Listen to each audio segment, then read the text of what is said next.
qu'est-ce que j'ai essayé de trouver comme point réconfortant en Italie?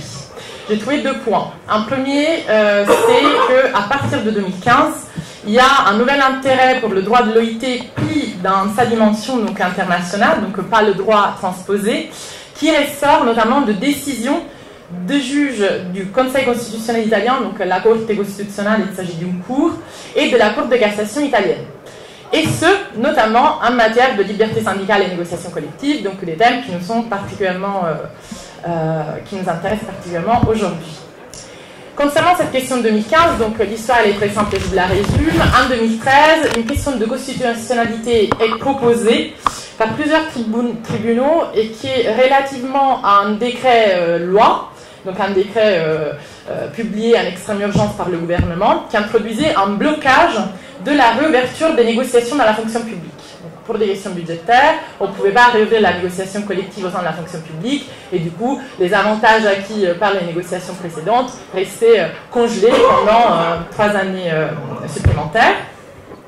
La Cour constitutionnelle, dans la décision de 2015 qui a confirmé l'inconstitutionnalité de ce décret de blocage, de blocco delle negoziazioni, a justement fait référence directement aux dispositions contenues dans les conventions OIT, et notamment aux dispositions contenues dans la convention 87 de l'OIT, en affirmant que l'interprétation de la source constitutionnelle, qui est en l'occurrence l'article 39 de la Constitution italienne, doit être nécessairement faite au regard des dispositions internationales. Donc là, on a, je ne veux pas dire pour une première fois, parce que certainement par le passé, il y a dû y avoir des références explicites qui ont été faites par le Conseil constitutionnel italien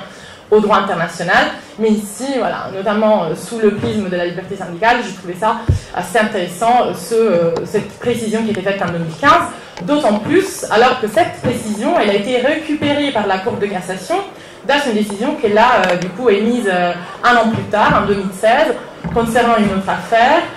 mais qui ouvre un peu la porte à cette considération des droits internationaux octroyés par les conventions OIT dans leur portée internationale, justement. Donc on ne va pas chercher seulement le droit italien qui ratifie ou qui précise ou qui transpose les principes internationaux, mais on va directement analyser cette protection que la doctrine italienne appelle multilivello, multiniveau.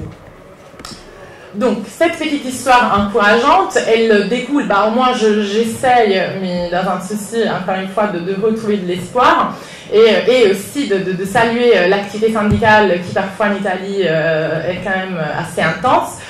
J'essaye de reconduire, du coup, ce nouvel intérêt pour le droit international à une affaire qui a un peu fait la une pendant les années 2013-2014, Christophe s'amuse, qui est l'affaire Fiat. Donc plusieurs personnes d'entre vous connaissent cette affaire, qui est du coup très intéressante parce que ça nous permet très rapidement de voir déjà quelles sont les limites qui sont propres au droit des relations industrielles italiens, et aussi de voir quelles sont les limites du juge international, mais de voir aussi une manière autre de se servir du droit international, justement par d'autres acteurs que les parties au procès classique. Donc,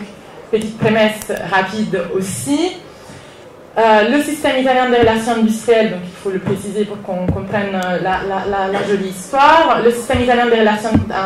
industrielles se fonde sur un principe de reconnaissance réciproque des acteurs. L'article 39 de la Constitution, qui du coup établit et protège la liberté syndicale, ne connaît pas une actuation concrète de toutes ces parties.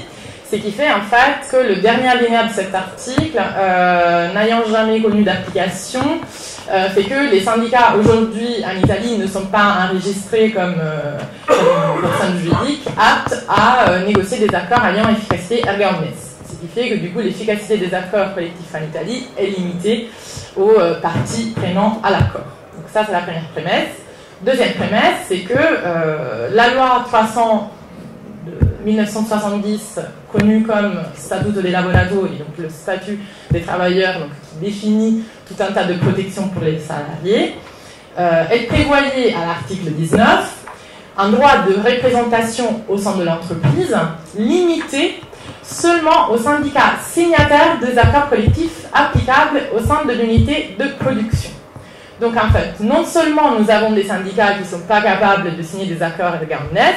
mais au sein de l'entreprise, les 7 syndicats qui peuvent constituer, je parle de section syndicale, bien évidemment c'est une approximation, on n'est pas du tout sur le même type de représentation au niveau de l'entreprise italienne, mais pour que vous compreniez, la capacité pour les syndicats de s'installer au sein de l'entreprise, elle était niée par cet article 19 à tous les syndicats n'ayant pas souscrit aux accords applicables au sein de l'unité de production. Donc, en l'espèce, dans l'histoire que nous connaissons, le syndicat CGIL FIOM, ayant refusé de souscrire à des nouveaux accords collectifs dans les années 2012-2013, avait été systématiquement privé de la possibilité de constituer des organismes de représentation au sein des différents établissements. Et ce, grâce à la lecture très stricte de cet article 19 de la loi 370. Qu'est-ce qui s'est passé? Que plusieurs juges du fond donc, ont été saisis et on n'a pas eu de réponse tranchée, puisqu'il y en avait certains qui, effectivement, en donnant cette lecture absolument stricte de la norme de l'article 19 du statut des travailleurs, disaient que la FIOM ne pouvait aucunement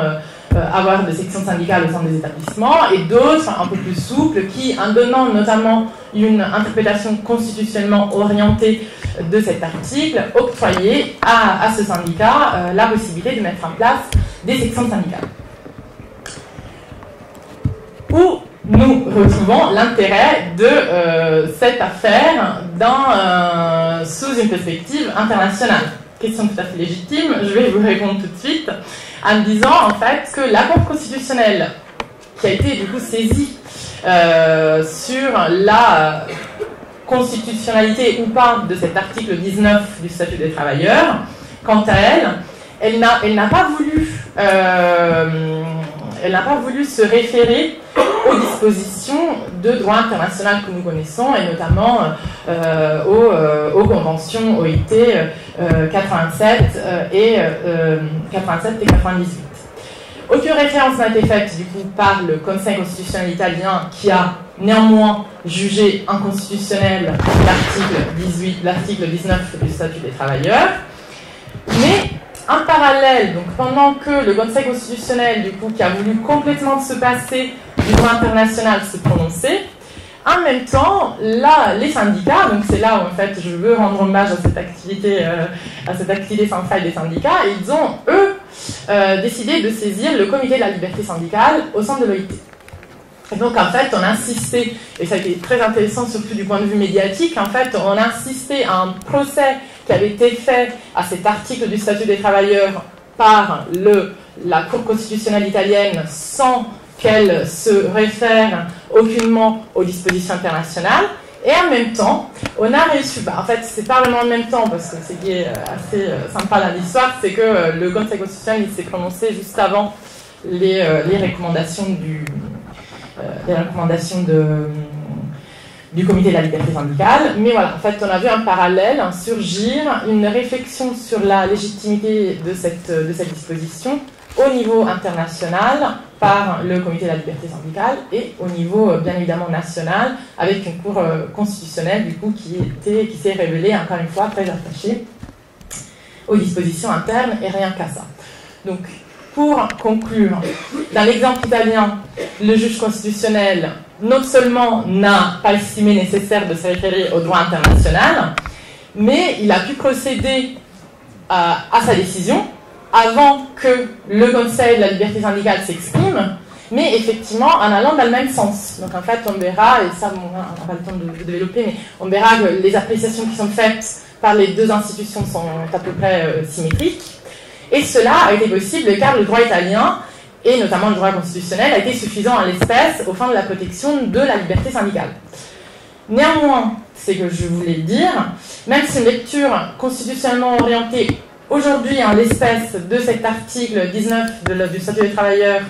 c'était relevé suffisante dans le cas d'espèce,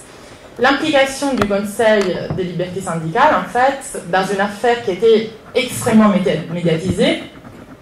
a permis de rédiger l'attention des différents acteurs vers les droits sociaux fondamentaux qui, pour une fois, dans leur dimension internationale, et non tout simplement retraduit un droit interne.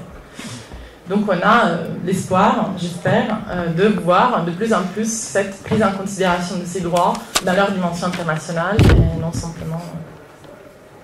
interne. Bon ben voilà, 1 minute, c'est bon, j'ai fini.